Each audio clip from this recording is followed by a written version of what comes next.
وضو کیا تھا، اور ظاہر سی بات ہے جب انسان وعدہ کرتا ہے تو وعدہ نبھانا ہے کہ اللہ کے رسول صلی اللہ علیہ وسلم کی سنت سے یہ مد نظر رکھتے ہوئے آپ کی بارگاہ میں حاضر ہوا۔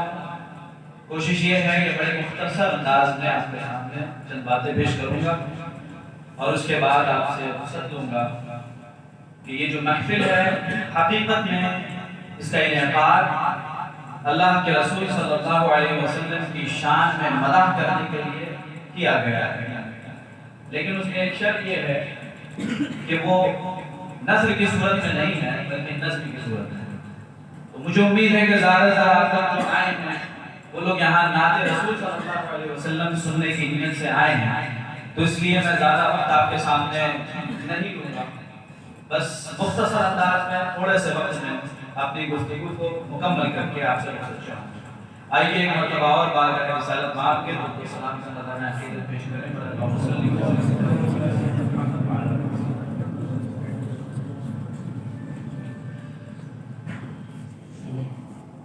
محفل میلاد کا جو انعقاد ہوتا ہے ہم سب جانتے ہیں اس کا مقصد یہی ہوتا ہے کہ ہم اللہ کے پیارے حبیب صلی اللہ علیہ وسلم کا کثرت سے ذکر کریں، اور میلاد کے اگر اصطلاحی معنی میں ہم جائیں تو ہمیں معلوم ہوتا ہے کہ مولد کے موقع پر حضور صلی اللہ علیہ وسلم کی پیدائش کے تعلق سے جو واقعات پیش آئے اس کو علماء زیادہ ترجیح دیتے ہیں بیان کریں۔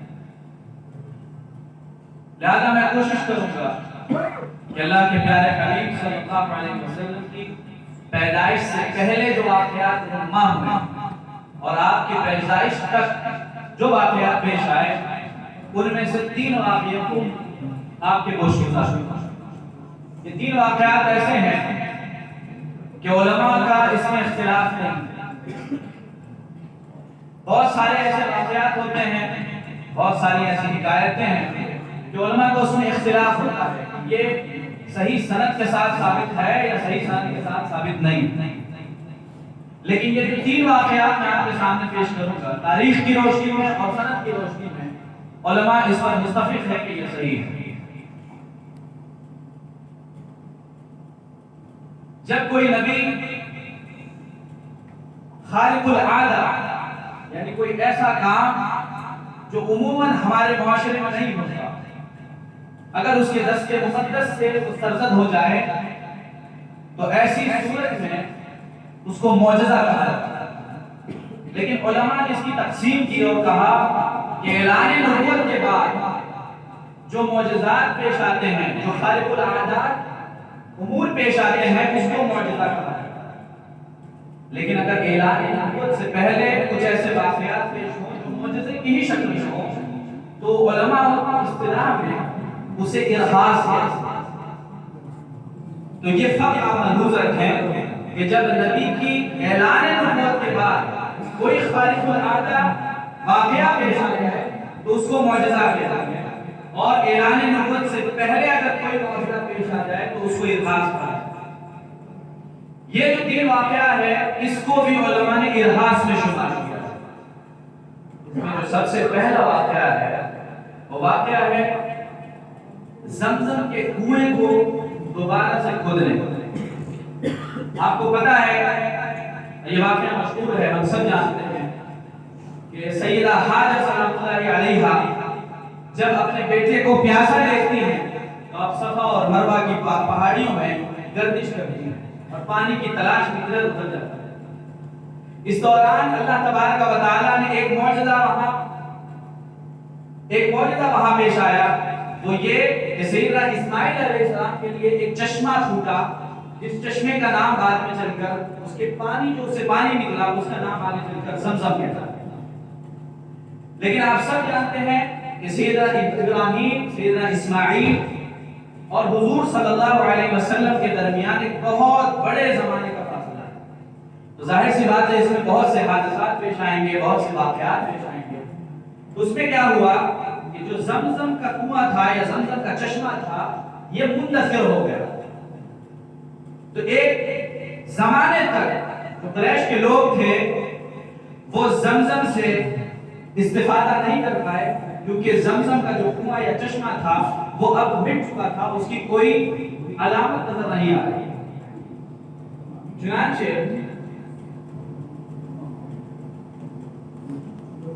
علامہ ابن کثیر نے البدایہ والنہایہ میں اور دوسرے علماء نے، مؤرخین نے اپنی تاریخ کی کتابوں میں اس واقعے کے تعلق سے قلم اٹھایا اور یہ واقعہ قلم بند کیا۔ اور وہ واقعہ کیا تھا کہ حضور صلی اللہ علیہ وسلم کے جو دادا تھے عبد المطلب، وہ ایک خواب دیکھتے ہیں۔ اس سے پہلے کہ میں ان کے تعلق سے آگے بات کروں، میں ضروری سمجھتا ہوں کہ آپ جان لیں کہ یہ عبد المطلب کون ہے۔ اللہ کے پیارے حبیب صلی اللہ علیہ وسلم کی 21 پشتیں ایسی ہیں کہ علماء کو اس میں اتفاق ہے کہ یہ ساری کی ساری پشتیں بالکل صحیح سند کے ساتھ ثابت ہیں، اور اللہ کے رسول صلی اللہ علیہ وسلم کے یہ جو آبا و اجداد ہیں ان میں کسی بھی آبا و اجداد میں اختلاف نہیں ہے۔ چنانچہ علماء جو نسب شریف بیان کرتے ہیں تو آپ کہتے ہیں کہ وہ محمد صلی اللہ علیہ وسلم ہیں بن عبداللہ بن عبد المطلب بن ہاشم بن عبد مناف بن قصی بن کلاب بن مرہ بن کعب بن لؤی بن غالب بن فرد بن مالک بن نضر بن کنانہ بن خزیمہ، اور اس کے علاوہ آگے چلتے ہوئے عدنان تک اللہ کے پیارے حبیب صلی اللہ علیہ وسلم کا نسب مبارک بیان کیا جاتا ہے۔ عموماً جو علماء حضور کا نسب بیان کرتے ہیں وہ عبداللہ سے لے کر عدنان تک نسب بیان کرتے ہیں۔ اس کی وجہ یہ ہے کہ حضرت عبداللہ سے لے کر عدنان تک یہ سارا کے سارا سلسلہ نسب بالکل صحیح سند کے ساتھ ثابت ہے، اور اس میں علماء کا کوئی اختلاف نہیں۔ اسی لیے ہم کہتے ہیں نبی العدنان، کیونکہ آپ کے جد اعلیٰ کا نام عدنان تھا۔ پھر آگے چل کر مدر ان کی اولاد میں آتے ہیں، اور اس میں مدر کے جو والد ہیں ان کی اولادیں پھر آگے جا کر ان کی فریں نکلتی ہیں، تو ایک بنو مدر کہلائے اور ایک بنو ربیع کہلائے۔ تو حضور صلی اللہ علیہ وسلم بنو مدر میں پیدا ہوئے، پھر آگے چل کر آپ ہاشم کی اولاد میں پیدا ہوئے، اور ہاشم کی اولاد میں جو عبد المطلب تھے آپ ان کی نسل سے حضرت عبداللہ کی اولاد میں سے آپ شمار ہوئے، حضرت عبداللہ کی اولاد آپ ہوئے صلی اللہ علیہ وسلم۔ یہاں جو قابل غور بات جو میں جس پر توجہ دلانا چاہتا ہوں وہ یہ کہ جو عبد المطلب تھے ان کے والد کا نام ہاشم تھا، اور آپ کی شادی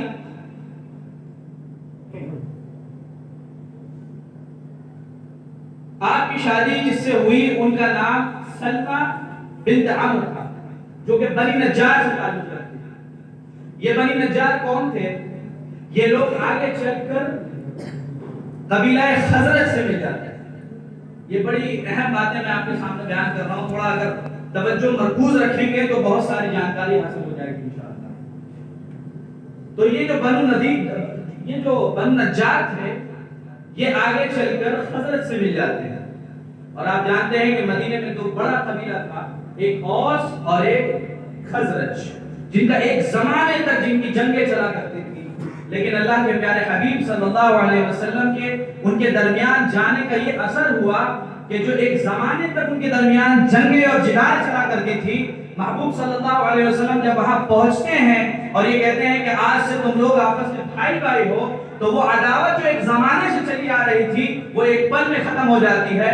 چنانچہ جو اوس و خزرج کے لوگ آپس میں ایک دوسرے کا گلا کاٹنے کے چکر میں رہا کرتے تھے، آج ان کا حال یہ ہو گیا محمد رسول اللہ صلی اللہ علیہ وسلم کے ان کے بیچ میں جانے کا یہ معاملہ پیش آیا کہ یہ لوگ جو ایک دوسرے کی گردن کاٹنے کے لیے جو ہے تیار رہا کرتے تھے، آج وہ اپنی گردنیں کٹانے کے لیے تیار ہیں۔ مجھے آپ تاریخ بشر میں، تاریخ انسانی میں آپ اس کی نظیر نہیں دکھا سکتے۔ ایک زمانے تک دو قبیلوں میں جنگیں چل رہی ہوں، اور ایک شخصیت وہاں پہنچے اور یہ کہے کہ ہم نے آج سے تم میں اخوت پیدا کر دی ہے، اور وہ ساری جنگیں ختم اور چھوڑ کر وہ لوگ آپس میں بھائی چارگی کیا۔ یہ اللہ کے رسول صلی اللہ علیہ وسلم کا گویا کہ ایک معجزہ تھا کہ ایک پرانی جنگ جو صدیوں سے چلی آ رہی تھی، میرے محبوب صلی اللہ علیہ وسلم کے ان کے بیچ جاتے ہی وہ جنگ محبت میں بدل گئی۔ یہی وہ لوگ تھے اوس اور خزرج کہ جن کو آگے چل کر اللہ تبارک و تعالیٰ نے انصار کا خطاب دیا۔ یہی لوگ بعد میں انصاری کہلائے، اور وہ انصار کیوں کہلائے؟ اس کی بنیادی وجہ یہ ہے کہ یہ جو خاندان تھا اوس و خزرج، جب اللہ کے رسول صلی اللہ علیہ وسلم مکہ سے ہجرت کر کے مدینہ تشریف لے گئے تو اس وقت حضور صلی اللہ علیہ وسلم کی نصرت کے لیے یہی دو قبیلے سامنے آئے اور کہا یا رسول اللہ ہم آپ پر ایمان لاتے ہیں اور آپ کے لیے ہر وقت اپنی جان قربان کرنے کے لیے۔ چنانچہ ایک واقعہ میں آپ کے گوش گزار کرنا چاہتا ہوں۔ امام مسلم نے اپنی صحیح کے اندر یہ واقعہ نقل کیا، یہ جنگ بدر کے تعلق سے یہ واقعہ نقل کیا ہے کہ جب کفار قریش نے یہ ارادہ کیا کہ ہم محمد صلی اللہ علیہ وسلم اور ان کے اصحاب کو جو مکہ سے ہجرت کر کے مدینہ جا چکے ہیں ہم ان کو اب قتل کر دیں گے، اور ان کے جنگ کے لیے وہ لوگ مکہ سے باہر نکلتے ہیں، تو اس مقام پر اللہ کے پیارے رسول صلی اللہ علیہ وسلم نے یہ ارادہ کیا کہ آپ مدینہ سے نکل کر باہر جا کر ان لوگوں سے لڑیں۔ اس کو بہت غور سے سنیے۔ اللہ کے رسول صلی اللہ علیہ وسلم جب مدینہ تشریف لے گئے تھے تو وہاں کی قوموں میں اور اللہ کے رسول صلی اللہ علیہ وسلم اور آپ کے مہاجرین کے درمیان ایک معاہدہ ہوا۔ وہ معاہدہ کیا ہوا کہ مدینہ کی سرزمین پر اگر کوئی حملہ کرتا ہے تو اس کے اندر رہ کر ہم اہل مدینہ چاہے وہ مہاجر ہو یا انصار ہو ہم مل کر اپنا دفاع کریں گے اور مدینے کا دفاع کریں گے۔ لیکن یہاں بات کچھ اور تھی۔ یہاں بات یہ تھی کہ اللہ کے پیارے رسول صلی اللہ علیہ وسلم مدینے میں رہ کر دفاع نہیں کرنا چاہ رہے تھے بلکہ مدینے سے باہر نکلنا چاہ رہے تھے۔ اس کی مثال اب یوں سمجھیے کہ اگر ایک ماحول ایسا پیدا ہو جائے یہاں پر کہ کوئی یہاں پر حملہ کرنے کے لیے آ جائے اور ہمارا آپس میں معاہدہ ہو جائے کہ ہم مسجد کے دائرے میں رہ کر آپس میں ایک دوسرے کا دفاع کریں گے، لیکن اس کا مطلب یہ تو نہیں کہ مسجد کے باہر بھی جا کر ہم ایک دوسرے کا دفاع کریں گے۔ یہ حکمت تھی اور میں چاہتا ہوں کہ آپ لوگ اس پر توجہ دیں۔ تو حضور صلی اللہ علیہ وسلم نے ایک میٹنگ کا انعقاد کیا، ایک جلسہ منعقد ہوا جس میں مہاجرین اور انصار یہ سارے کے سارے لوگ جمع ہوئے۔ اس میں سیدنا ابو بکر صدیق رضی اللہ تعالیٰ عنہ، سیدنا عمر اور بڑے بڑے اجلہ صحابہ اکرام میں کھڑے ہوئے اور کہا یا رسول اللہ آپ حکم دیجئے جہاں آپ کہیں گے کفن باندھ کے ہم وہاں پہنچ جائیں۔ یہ مہاجرین، لیکن جتنے لوگوں نے یہ بات کہی تھی اب تک وہ سب کے سب کون تھے؟ مہاجرین تھے جو ہجرت کر کے مکہ سے مدینہ تشریف لائے۔ یہ سارے صحابہ مہاجرین تھے، کوئی مدینے کا نہیں تھا، لیکن حضور صلی اللہ علیہ وسلم ابھی خاموش ہیں۔ یہ دیکھتے ہوئے انصاری صحابہ کرام انہوں نے حضور کی طرف توجہ کی اور دیکھا حضور صلی اللہ علیہ وسلم خاموش ہیں۔ تو اس وقت جو انصار کے سردار تھے جن کا نام سعد بن عبادہ رضی اللہ تعالیٰ عنہ، بڑے پائے کے بزرگ تھے، یعنی ایمان لانے سے پہلے بھی آپ کی قیادت کی داد دی جاتی اور ایمان لانے کے بعد بھی آپ کی قیادت کی داد دی جاتی۔ تو سعد بن عبادہ جب حضور صلی اللہ علیہ وسلم کی اس کیفیت کو دیکھتے ہیں تو وہ آپ سے کہتے ہیں لعلک تریدنا یا رسول اللہ، اے اللہ کے رسول صلی اللہ علیہ وسلم شاید آپ ہمیں چاہتے ہیں کہ ہم کچھ کریں اپنی جانب سے۔ بہت غور سے سنیے گا۔ تو سعد بن عبادہ فرماتے ہیں لعلک تریدنا یا رسول اللہ، اے اللہ کے رسول مہاجرین صحابہ نے آپ سے جو باتیں کہیں آپ خاموش رہیں، شاید آپ یہ چاہتے ہیں کہ انصاریوں میں سے کوئی کھڑا ہو کے یہ بات۔ اب اس کے بعد جو بات سعد بن عبادہ رضی اللہ تعالیٰ عنہ نے کہی ہے، خدا کی قسم اگر سونے کے پانی سے مجھے لکھ دیا جائے تو حق ادا ہوگا۔ وہ کیا کہتے ہیں؟ کہتے ہیں یا رسول اللہ والذی نفسی بیدہ لو امرتنا ان نخیلها البحر لاصبناها، اے اللہ کے رسول صلی اللہ علیہ وسلم آپ اگر ہمیں یہ حکم دیں کہ ہم اپنے گھوڑوں کے ساتھ اپنے اونٹنیوں کے ساتھ سمندر میں بھی کود جائیں تو اس ذات کی قسم جس کے قبضہ قدرت میں سعد بن عبادہ کی جان ہے، ہم انصار اپنے گھوڑے اور اونٹ لے کر سمندر میں بھی کود جائیں گے اور ذرا برابر بھی ترقی نہیں ہوگی۔ یہ مزاج صحابہ کرام نے دیا، انصاری صحابہ کرام، یہ مزاج تھا۔ کہا یا رسول اللہ ہم کود جائیں گے۔ کیوں کود جائیں گے؟ کیونکہ ہم تو بازار مصطفیٰ میں بک چکے ہیں، بازار مصطفیٰ میں بک چکے ہیں۔ اب اندازہ کیجئے کہ اگر آپ کوئی چیز خرید لیتے ہیں تو آپ کا اس پر اختیار ہو جاتا ہے۔ اب آپ کو اختیار ہے اس دکان سے اٹھائیں وہ چیز اور جہاں چاہیں لے چلے جائیں۔ تو گویا کہ زبان حال سے انہوں نے یہ بات کہی کہ یا رسول اللہ ہم تو آپ کے بازار میں بک چکے ہیں، اب جہاں آپ کہیں گے ہم سر پہ کفن باندھ کے آپ کے ساتھ چلیں گے، جہاں کہیں گے علم جہاد بلند کرنا۔ اس کا نتیجہ کیا ہوا کہ حضور صلی اللہ علیہ وسلم بہت خوش ہوئے۔ نتیجہ یہ ہوا میرے عزیزوں اور دوستو، تاریخ نے دیکھا کہ وہ انصار جو اوس و خزرج جس میں جنگیں ہوا کرتی تھی، نتیجہ یہ ہوا کہ وہ اللہ کے رسول صلی اللہ علیہ وسلم کے محبوبوں میں شمار ہوئے۔ اور آپ نے ان کی عظمت، آپ نے ان کے فضائل میں حدیثیں بیان کی۔ آپ کو تعجب ہوگا، اکثر ہم سادات کے تعلق سے حدیثیں سنتے ہیں، اور انصار کے تعلق سے بھی آپ کو کچھ حدیثیں بتاتا ہوں۔ یہ صحیح حدیث ہے، امام بخاری نے اس کو نقل کیا ہے۔ اللہ کے پیارے حبیب صلی اللہ علیہ وسلم انصار سے اتنا خوش ہوئے کہ آپ نے فرمایا آیت الایمان حب الانصار و آیت النفاق بغض الانصار۔ ایمان کی علامت انصاریوں سے محبت کرنا ہے اور انصاریوں سے بغض رکھنا یہ نفاق کی علامت۔ بتائیے کہ انصاریوں سے محبت کرنا یہ ایمان کا ایک جز بن گیا کہ انسان اپنے آپ کو مسلمان کہتا ہے تو اس کے لیے لازم ہے کہ وہ انصاریوں سے محبت کرے۔ اور اتنا ہی نہیں، اللہ کے پیارے حبیب صلی اللہ علیہ وسلم نے انصاریوں کے لیے ہاتھ بلند کیے اور کہا اللہم اغفر للانصار، اے اللہ انصاریوں کی مغفرت فرما، ولی ابناء الانصار، اور اے اللہ انصاریوں کی اولادوں کی مغفرت فرما، وابناء ابناء الانصار، اور انصاریوں کی اولادوں کی مغفرت فرما۔ دوسری روایتوں میں ذراری کا لفظ آتا ہے، چنانچہ علماء نے یہاں کلام کیا، خاص طور سے علامہ قرطبی اس کے تعلق سے لکھتے ہیں کہ چونکہ ذراری کا لفظ استعمال ہوا تو اس کا مطلب یہ ہے کہ قیامت تک آنے والے جو انصاری خاندان کے لوگ ہوں گے، اگر آبا و اجداد کے طریقے پر رہے تو انشاءاللہ اللہ کے رسول صلی اللہ علیہ وسلم کی یہ دعا قیامت تک آنے والی انصاری نسلوں میں یہ دعا لاحق ہو جائے گی اور ان کو بھی یہ دعا لاحق ہو جائے گی۔ گویا کہ اللہ کے رسول صلی اللہ علیہ وسلم نے ان کے لیے بھی مغفرت کی دعا کی۔ انصاریوں کا یہ مقام انصاریوں کا یہ کیسے ملا؟ یہ جانثاری سے ملا، یہ اللہ کے رسول صلی اللہ علیہ وسلم کی جانثاری سے ملا۔ اپنی جان قربان کرنے کے لیے ہمیشہ وہ تیار ہے۔ میرے عزیزوں اور دوستو، اسی طرح انصاریوں میں الگ الگ فرعیں نکلی۔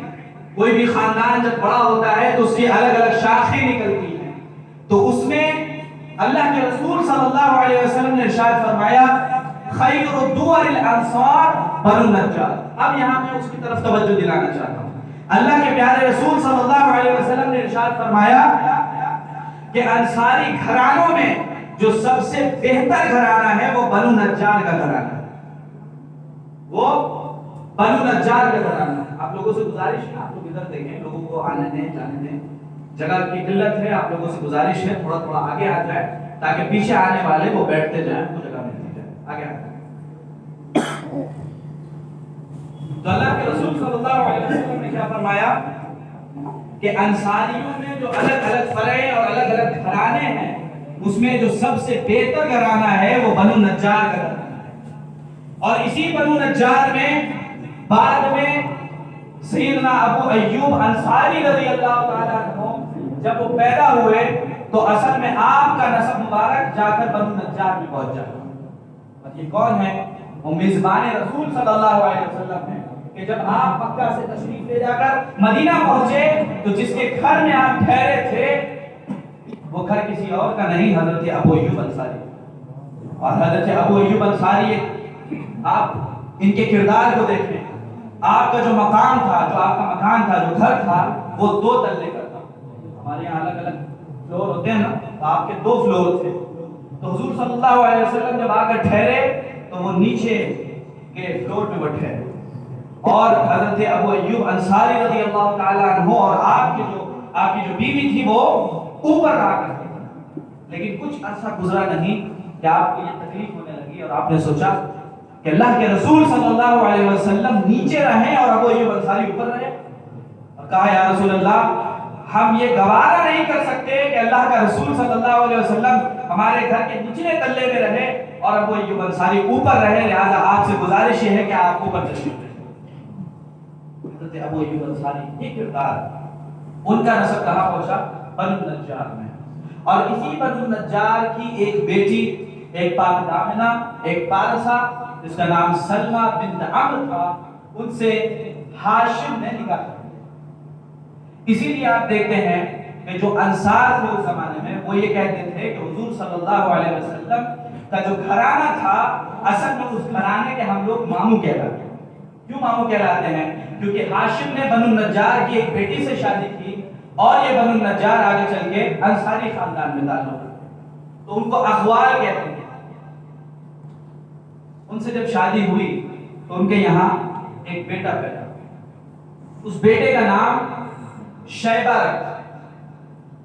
کچھ علماء اس کا وجہ تسمیہ بیان کرتے ہیں کہ جب یہ بیٹا پیدا ہوا تو اس کے بالوں میں سفیدی پائی جا رہی تھی، اس کے بالوں میں کچھ بال سفید تھے، تو علماء نے کہا کہ یہ اس بات کی دلیل تھی کہ یہ جو بچہ پیدا ہوا ہے اس کی جو ہے عمر یہ لمبی عمر ہے، اس بنا پر ان کو شیبہ کہا گیا ہے، کیونکہ سفید بال بڑھاپے کی علامت ہوتی ہے، اور شیب کا معنی عربی میں بڑھاپے کے ہوتا ہے، بوڑھے کے ہوتا ہے، تو اس کا نام کیا رکھا؟ شیبہ۔ اور چونکہ آپ کا نانیحال یہ مدینہ میں تھا، بنو نجار میں تھا، تو آپ اکثر وہاں رہا کرتے تھے اور جایا کرتے تھے۔ ہوا یہ کہ آپ اپنے نانی کے یہاں تھے مدینہ میں، اور یہاں خبر ہوئی کہ مکہ میں ہاشم کا انتقال ہو گیا۔ کس کا انتقال ہو گیا؟ ہاشم کا۔ تو ہاشم کے ایک بھائی تھے، ان کا نام تھا مطلب۔ یہ واقعات اپنے ذہن میں رکھیں گے تو انشاءاللہ حضور کے نسب کو سمجھنے میں بڑی آسانی ہے۔ تو ان کا نام کیا تھا؟ مطلب۔ تو انہوں نے دیکھا کہ ہاشم کی جو اولاد جو شیبہ ہیں وہ مدینہ میں ہیں، ہمیں چاہیے کہ ان کو ان کے چاچاؤں کے گھر میں لایا جائے، اور مدینہ سے جو اپنے ماموں کے یہاں ہیں ان کو اب کہاں لایا جائے؟ مکہ میں اپنے چاچاؤں کے یہاں۔ تو مطلب نکلے مدینہ کی طرف اور اس بچے کو لے کر مکہ آئے۔ شیبہ کے تعلق سے بعض علماء نے لکھا کہ آپ کے چہرے میں تھوڑا آپ کا چہرہ سانولا ہوتا، تو پہلے کے دور میں لوگ جو کام کیا کرتے تھے، آپ جانتے ہیں کہ جو لوگ دھوپ میں کام کرتے ہیں تو ان کا رنگ تھوڑا سانولا ہو جاتا ہے۔ تو جب یہ سانولا پن دیکھا تو مکے کے لوگوں نے کیا کیا؟ انہوں نے یہ کہنا شروع کر دیا کہ یہ مطلب کا غلام ہے، گویا کہ عبد المطلب ہے۔ کیا ہے؟ عبد المطلب۔ اصل میں ان کا نام کیا تھا؟ شیبہ، لیکن لوگوں نے ان کو عبد المطلب کہنا شروع کیا، اور اس طور پر ان کا نام مشہور ہو گیا عبد المطلب۔ اور لیکن بعد میں لوگوں نے یہ جان لیا کہ اصل میں یہ غلام نہیں ہے، بلکہ یہ تو سرداروں میں سے ہیں، جو ہاشم اس گھرانے کے سردار تھے، ان کے بیٹے ہیں۔ نتیجہ یہ ہوا کہ جب آپ بڑے ہوئے تو وہی نام تو عبد المطلب رہا، لیکن آپ کو وہاں قریش کی سیادت مل گئی اور وہاں کی سرداری۔ اب یہ واقعہ آپ کے ذہن میں آ گیا۔ اب ہم اس قصے کی طرف چلتے ہیں جس کا میں ذکر کرنے والا ہوں، اور وہ کیا تھا؟ زمزم کا کنواں دوبارہ سے کھودنا۔ اب اس واقعے کو بہت سے علماء نے نقل کیا ہے۔ عبد المطلب فرماتے ہیں انا لنائم فی الحجر، وہ فرماتے ہیں کہ کعبہ کے بغل میں جو حجر اسماعیل ہے، جس کو حدیم کعبہ بھی کہتے ہیں، میں اس میں سویا ہوا۔ فاتانی آتٍ، تو ایک شخص خواب میں آیا اور اس نے مجھ سے کہا احفر طیبہ، اور ایک روایت میں احفر طیبہ، کہ اے عبد المطلب طیبہ کھودو۔ آپ نے جب یہ سنا تو آپ نے کہا ما طیبہ، یہ طیبہ کیا ہے؟ وہ کہتے ہیں فذهب عنی، یہ سن کر اس نے مجھے جواب نہیں دیا اور مجھ سے وہ چلا گیا۔ کہتے ہیں پھر میں اگلا دن ہوا، میں اپنا اٹھا اور اپنے کام پہ لگ گیا۔ اس کے بعد جب دوسرا دن ہوا تو میں دوبارہ اسی مقام پر جا کر سو گیا۔ پھر ایک شخص آیا اور اس نے مجھ سے کہا احفر برا، کہ عبد المطلب برا کھودو۔ انہوں نے پھر پوچھا ما برا،